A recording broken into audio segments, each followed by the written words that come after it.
got to remember to switch the clothes into the dryer, buy a new uniform for this kid, make an appointment for that kid, remind your mom of your partner's birthday. Oh, and do your job and take care of yourself. This, my friends, is the mental load. And if you happen to be a wife and mother, you're probably drowning in it.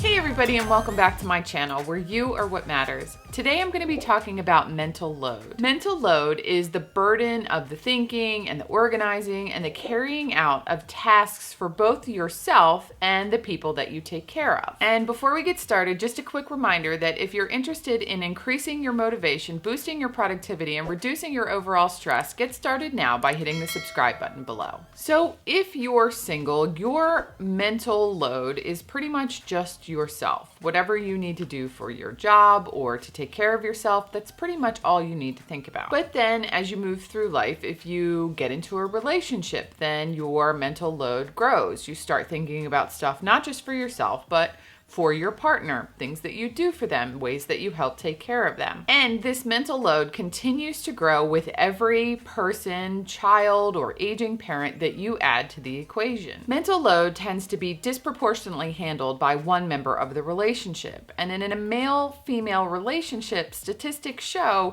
that it usually falls on the woman, even if that woman happens to also work. In fact, working mothers are some of the most mentally loaded people in our society. As women, our bodies were not only growing the babies, but in the days before alternatives, we were also the ones creating the food for them to keep them alive for the first 6 to 12 months.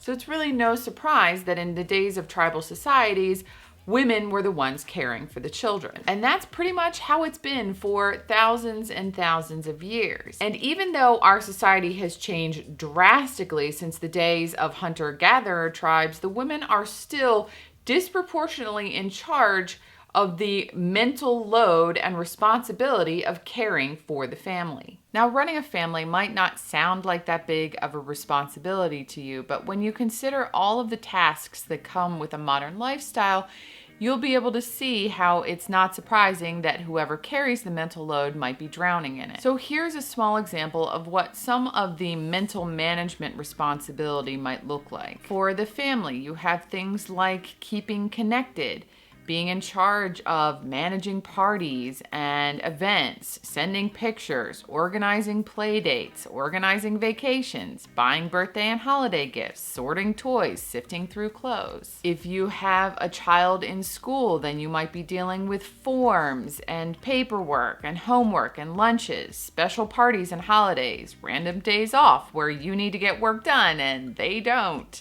keeping them homesick, bus schedules, after-school activities. Or if you're like me and you homeschool, then you have to find all of the curriculum as well as teach it, keep everybody on a schedule, manage any paperwork or documentation that you have to keep for oversight, and then go in and prove that you're actively teaching your children, along with making sure that they're in activities and things that keep them happy. The person with the mental load is probably also managing the calendar, so things like doctor appointments or dental appointments, parties, activities, family gatherings. They might also be doing the meals, so they're planning and prepping and shopping and cooking and balancing and making sure that nobody's eating candy all day. And if you're dealing with other people, you're also concerned about their emotional needs, especially in the case of children. You're also managing your emotions around whatever they're going through, plus their emotions around whatever they're going through, to try to help them not only manage those emotions now, but to help teach them how to manage their emotions in the future so they don't always need you to help deal with negative feelings. Then, if you have a home, you also have to be in charge of housework and yard work and maintenance and scheduling repairs. And somewhere in there, that person is also supposed to be taking care of whatever needs they have in terms of mental, physical, and emotional well-being, and if they work, do whatever their job is requiring them to do. Now, imagine you were to watch a video of somebody taking care of all of these mental load activities back to back to back. You'd probably have to watch it on fast forward. It would be so much stuff, and you would realize that that's a lot of freaking work. And even if you watch this whole video, what you wouldn't see behind all of this is the actual thinking that goes into getting these tasks done. These tasks are usually occupying your mental space at the same time, competing for attention. You're mentally shuffling around tasks, trying to get to the things that are urgent and still get a chance to do the important stuff. So let's take the meal planning, prepping, grocery shopping example. Even if you are not the one that actually goes to the grocery store, maybe you order your groceries and have them delivered, or your spouse goes, or whatever. If you are managing that part, you still have a huge mental load that goes with it. You have to be the one that notices that you're out of food and then remembers to put it on the list. And if you're planning and prepping, then you have to figure out what meals you're going to cook. And so you have to find the recipes. You have to figure out what foods you're missing from the recipes. And you have to try to balance that all. And you have to consider what foods the whole family will eat without crying. If that's even a thing. Is that a thing? Do you guys have kids that will actually eat the same meal and not complain about it? Because if you do, let me know what this magical food is down in the comments below. Thanks. But anyway, all of that thinking is the mental load. Now, you might think that maybe because this is the stereotypical male-female relationship in the United States, that automatically means that the man is the breadwinner and the woman either doesn't work or works less and therefore has more time so that she can be the one caring for the family. However, even if the woman is the breadwinner, she is still more likely to be the one taking care of these things. In fact, according to a 2017 study, a breadwinning mom is 3 times more likely to keep the kids' schedules and take them to those activities, 3 times more likely to volunteer at school, and 2 times more likely to make sure that the family's responsibilities are handled. She is also 30% more likely to handle the family's finances, 63% more likely to maintain the yard, 30% more likely to organize family gatherings and vacations, and 38% more likely to deal with the home maintenance.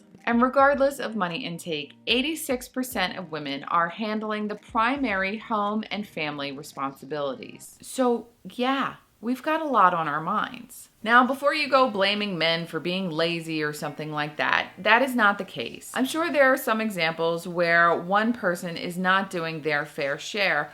However, this same study showed that men were twice as likely to wish that their jobs offered them more family time and also twice as likely to give up a raise in order to spend more time with their families. The thing is that employers do not treat working moms and working dads the same. You may have heard of the fatherhood bonus, which is where a man automatically improves in the eyes of the company simply because he has children. However, this only goes so long as the man doesn't use any of his work time to take care of said children. So no taking off because the child is sick, and no leaving early to go to a soccer game, and certainly no taking any time to help carry some of that mental load that the mother is holding. So if you want to blame anybody for this frustrating situation, take aim at workplaces and corporations that are stuck in the 1950s father knows best mentality. In Father Knows Best. If you're identifying with this video and you can see all of these responsibilities that you are taking care of, but nobody else can, then it's time to talk about how we can start lifting some of that mental weight. The first step is to make the work that you do visible. Make people be able to see that mental load. Now, I know you're probably thinking to yourself, how could someone not see all the work that I do? But the fact is that some people just don't notice that kind of stuff. And they probably wouldn't notice it until you just simply stopped doing it or were gone and weren't able to do it. Plus, as we talked about, the mental load isn't just about doing things. It's about the thinking and the planning of the doing the things. So bust out that pen and paper and start writing down all of the stuff that you do. And while you're doing this, don't just write down all of the stuff that you have to do, like going to the grocery store. Write down all of the thinking and the planning that goes along with that. For example, it's not just about being out of laundry soap. It's noticing that you're out of laundry soap and having to write it down and make sure that you get it. Step 2 is to start comparing lists with all of the other people in your house as well, particularly your partner. It would be really helpful if they would compile a list just like this, because there might be some things on that list that you're not realizing that they take care of. Then start doing an inventory. What could you guys consolidate? What does it make more sense for one person to take care of, where you might be splitting up jobs and creating more mental load than is necessary? For example, if one person is doing the laundry, does it make sense for the other person to be responsible for noticing when you're out of laundry soap and dryer sheets? Now, you probably both have different priorities, so it makes sense to just look at both of the lists and see maybe there are some things on your list that you could switch over to your partner's list completely so that you can drop the mental load of that altogether. Just remember that if you're going to swap tasks, that you swap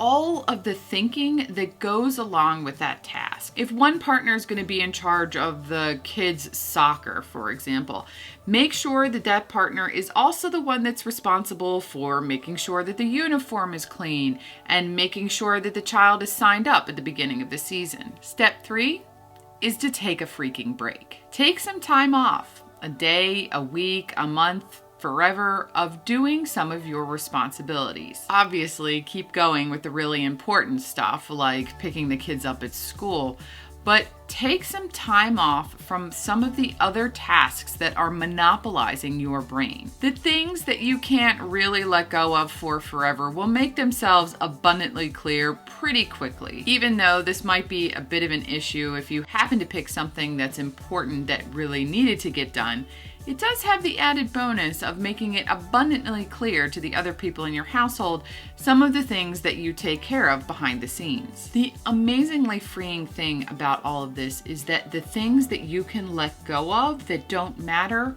won't matter. It might be that you have been doing all of this hard work and nobody really cared. It was just exhausting you for no good reason. So as long as you're happy with whatever that task was not getting done, you can ditch that thing for good. To accomplish this, you might have to let go of some expectations. Sure, it's nice to have a house so clean you could put it on a magazine cover or have home-cooked meals 365 days a year, but what if you didn't?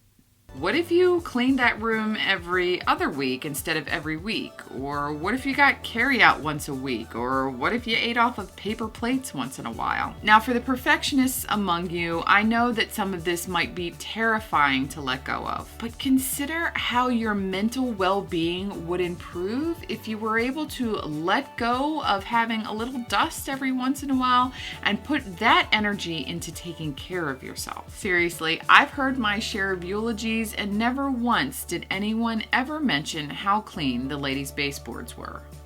So it's time to figure out what is way, way down on the list of importance and let some of that ish go. Hey guys, question of the day. I want to know, what is the first thing you are going to drop off your mental load list?